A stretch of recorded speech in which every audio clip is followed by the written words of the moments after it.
What is the rule of three? Patterns of three seem to resonate with human beings. Marketing campaigns often revolve around a three-word phrase like, "just do it," or "I'm loving it." Politicians like to structure their ideas in groups of three. Tony Blair, when running for a second term to serve his country as Prime Minister, declared that his top priority was education, education, education.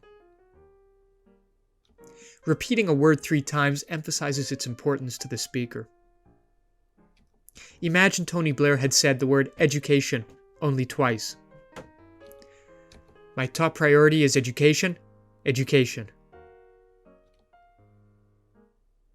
It would almost seem as if his repetition of the word education was a mistake, or that there was something missing. This phenomenon surrounding the number 3 is mysterious. Why do patterns of 3 seem so perfect? In fact, there is even a Latin phrase, omne trium perfectum, which means that everything that comes in 3 is perfect. Somebody was so touched by this phrase that they tattooed it on their body 3 times. Certain religious ideas center around groups of 3.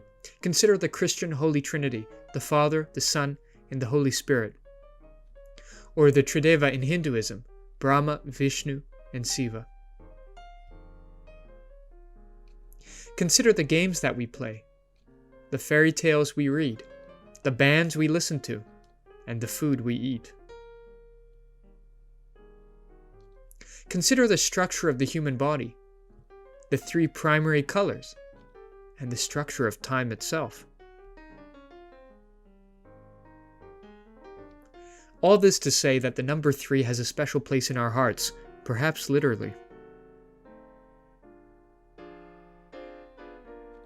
A trio of something is more satisfying or effective than other numbers. Information conveyed in this format combines a sense of rhythm with the smallest amount of information needed to create a pattern.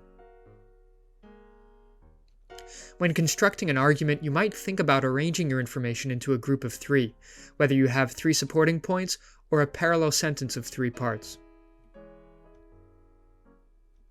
Use the power of 3 to your advantage.